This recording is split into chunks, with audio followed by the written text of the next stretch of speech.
మరియు టిట్కో ఇళ్ల నిర్మాణ పథకం దయచేసి ఎవరైతే ఉండదు అందరూ కూడా చూశారు. పేదవాడి కళ, మహిళల సొంతింటి కళ నెరవేరాలనే ఉద్దేశంతో ఆ రోజు ఆంధ్రప్రదేశ్ రాష్ట్రంలో మరి ఆ రోజు చంద్రబాబు నాయుడు గారు 8 లక్షల ఎన్టీఆర్ టిట్కో ఇల్లు నిర్మాణం చేయాలనేటువంటి సంకల్పంలో భాగంగా మన పాలకొల్లు పట్టణంలో కూడా 7,159 ఇళ్లను ఆ రోజు మనం నిర్మాణాన్ని ప్రారంభించి రాత్రి పగలు అనేటువంటి తేడా లేకుండా రాత్రుల్లో సైతం మరి లైట్స్ లో మరి పెద్ద ఎత్తున ఆ రోజు 80 నుంచి 90% ఇళ్లను ఆ రోజు 2019 ఎన్నికల సమయానికి మనం పూర్తి చేస్తే 5 సంవత్సరాల వాళ్ళ పాలనలో ఆ మిగిలినటువంటి 10% 20%, ఇది నేను చెప్పడం కాదు. ఆ రోజు 2019 ఎన్నికల తర్వాత అసెంబ్లీలో ఆ రోజు నేను ప్రశ్న వేస్తే ఆ రోజు బొత్స సత్యనారాయణ గారు ఆ రోజు పట్టణాభివృద్ధి శాఖ మంత్రిగా ఉండి పాలకొల్లులో 85% ఇళ్లు పూర్తయ్యాయని సాక్షాత్ ఆ రోజు మంత్రి బొత్స చెప్పినటువంటి పరిస్థితి. అంటే 85% పూర్తయినటువంటి ఇళ్లుని 5 సంవత్సరాల్లో ఒక్క అరబస్తా సిమెంట్ గాని ఒక్క రూపాయి గాని 5 సంవత్సరాల్లో పెట్టకపోవడంతో ఆ రోజు కోవిడ్ సమయం, కరోనా సమయం, పనులు లేవు, పస్తులుంటూ ఉన్నారు. నేను ఇంటింటికి ఆ కోవిడ్ పేషెంట్స్ ని పలకరించాలని ఇంటికి వెళ్తే కనీసం మా ఇల్లు మాకుంటే మా ఇళ్లలో మేము పడి ఉండేవాళ్ళమని వాళ్ళ బాధ, ఆవేదన. అందుకే ఆ బాధ, ఆవేదన ఆ రోజు తాడేపల్లి మొద్దు నిద్రపోతున్నటువంటి జగన్మోహన్ రెడ్డి నిద్ర లేపడానికి 5 సంవత్సరాలు కూడా నిరంతరంగా మీ అందరితోటి కలిసి ఎన్నో పోరాటాలు చేశాం, ఎన్నో ఉద్యమాలు చేశాం.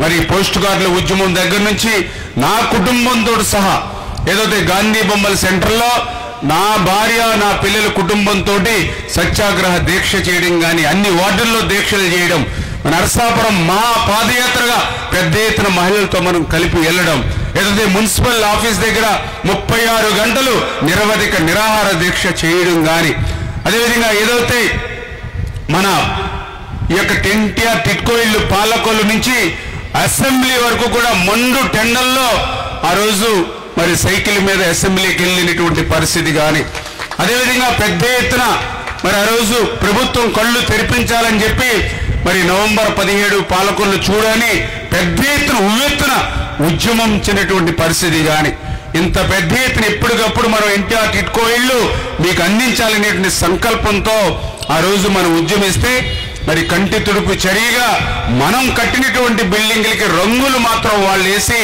అవి కూడా వేసిన రంగుల మీద మళ్ళీ ఇంకొక రంగులు వేసి అవి వరకు మీకు తాళం చెవులు ఇచ్చారు తప్ప ఎక్కడ కూడా అరబస్తా ఒక్క రూపాయి పెట్టినటువంటి స్థితి ఏదైతే ఉందో మళ్ళీ ఈ రోజు మళ్ళీ పునర్వైభవం ఎన్టీఆర్ టిట్కో ఇల్లుకి రావాలనే ఉద్దేశంతో మరి ఈ రోజు నారాయణ గారిని ఇక్కడ తీసుకురావడం కానీ, జగన్మోహన్ రెడ్డి మిమ్మల్ని బలవంతంగా మీ పీకల మీద కత్తి పెట్టి తీసుకోకపోతే మీ ఇల్లును మార్చేస్తామని చెప్పి బ్యాంకులకు పంపించి 3,65,000 రూపాయలు ఆ రోజు మీ నెత్తి మీద పెట్టాడు. ఈ రోజు 5 లక్షల రూపాయలు ఇవాళ భారం పడుతున్నటువంటి పరిస్థితి. ఎప్పుడైనా మీరు ఈ నెలలో లోన్ తీసుకుంటే వచ్చే నెల 1వ తేదీ నుంచి మీకు ఇన్స్టాల్మెంట్ వస్తుంది. కానీ జగన్మోహన్ రెడ్డి ఏం చేశాడు? అతి తెలివితేటలతోటి మీ అందరినీ బ్యాంకులకు పంపించి మీ దగ్గర 3,65,000 ఆయన అకౌంట్లో వేసుకుని 2 సంవత్సరాల వరకు కూడా వీళ్ళని వాయిదాలు అడగొద్దని చెప్పి బ్యాంకులతో ఒప్పందం చేశారు. అంటే ఆయన ఏంటి, 2 సంవత్సరాలు పూర్తి అయిపోతే 2024 ఎలక్షన్లు అయిపోయిన తర్వాత వాళ్ళకి నోటీసులు వస్తే వాళ్ళు తాకట్టు పెట్టారు కాబట్టి వాళ్ళు ఏలంపాటు వేసుకుంటారు, అంచేత నాకు ఎలక్షన్లో నాకు ఓట్లు అయిపోతాయి కాబట్టి అనే ఆలోచనతో ఎంత దుర్మార్గమైన ఆలోచన చూడండి. అందుకే ఈరోజు నేను కూడా ఏదైతే మన మున్సిపల్ శాఖ మంత్రి నారాయణ గారిని కానీ అదేవిధంగా చంద్రబాబు నాయుడు గారి ముఖ్యమంత్రి గారి దృష్టిలో కూడా పెడుతూ ఉన్నాం. ఏదైతే మరి ప్రధానంగా ఆ యొక్క 10% 20% బ్యాలెన్స్ పనులు ఏవైతే ఉన్నాయో అవి ఇమ్మీడియట్లీ, ఎందుకంటే మేము కూడా ఇమ్మీడియట్లీ అది పూర్తి చేసి అధికారులకు వచ్చినటువంటి 3-4 నెలల్లోనే అది పూర్తి చేసి ఇవ్వాలని మేము కూడా అనుకున్నాం. అందుకే ఆ పనుల్ని ఎంత త్వరితగతంగా ముగించాలనేటువంటి ఆలోచనతోటే ఈరోజు ఎక్కడ టిట్కో ఇళ్ల దగ్గరికి ఇంకా మరి నారాయణ గారు ఆయనకి, ఎందుకంటే చాలా అత్యంత ఇష్టమైనటువంటి గృహాలు టిట్కో ఇళ్ళు నారాయణ గారు ఆయన రూపొందించినవి. ఆయన కూడా ఎక్కడికి పోకుండా ఫస్ట్ ఈ 100 రోజుల్లో మన పాలకొల్లుకి ఎన్టీఆర్ టిట్కో ఇళ్ళ సముదాయానికి వచ్చారని అంటే మీకు అతి తొందరలోనే ఆఖరి ఇల్లు వరకు ఆఖరి ఇంటి వరకు పూర్తి చేసి ఆ ఇంట్లో మీకు ఇళ్ళ తాళం చెవులప్పి ఇంటిలోకి పంపించాలనేటువంటి మా ఆలోచన నెరవేర్చాలనేది మా ప్రధానమైనటువంటి ఉద్దేశం. 14 లక్షల కోట్ల అప్పు మా నెత్తి మీద ఉంది. వాటికి వడ్డీ కట్టాలి, వాటికి అసలు కట్టాలి, మళ్ళీ ఇప్పుడు ఈ నిర్మాణాన్ని పూర్తి చేయాలి, అభివృద్ధి చేయాలి. మళ్ళీ మీకు సంక్షేమ కార్యక్రమాలు ఏదైతే మీకు మొన్న పింఛన్లు పెంచి ఇస్తామని ఏదైతే అన్నామో అటువంటి హామీలన్నింటినీ కూడా వరుసగా మళ్ళీ నెరవేర్చుకుంటూ వెళ్ళాలి. ఇన్ని కష్టాలు, ఇన్ని ఇబ్బందులు, ఇన్ని సమస్యలు మా మీద ఉన్నప్పటికీ కూడా పనిచేసేటువంటి పరిపాలన దక్షత ఉన్నటువంటి నాయకుడు ఈవేళ ముఖ్యమంత్రిగా చంద్రబాబు నాయుడు గారు ఉన్నారు. ఆయనకి అండగా తోడుగా ఈవేళ పవర్ స్టార్ పవన్ కళ్యాణ్ గారు ఉన్నారు. వీరిద్దరికీ మరి నరేంద్ర మోడీ గారు ఆశీస్సులున్నాయి. ఈ యొక్క సవాళ్ళన్నింటినీ కూడా అధిగమిస్తాం.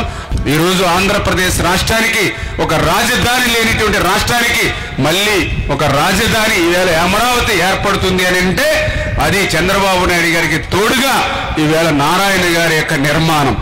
మన పాలకొల్ల మీద ఉన్నటువంటి అభిమానంతో మొట్టమొదటిసారిగా రాష్ట్రంలో ఎన్టీఆర్ టిట్కో ఇళ్ల సముదాయానికి వచ్చినటువంటి నారాయణ గారికి మనందరి తరపున కూడా మరొక్కసారి హృదయపూర్వకమైనటువంటి ధన్యవాదాలు, నమస్కారాలు తెలియజేసుకుంటున్నాం. Thank you.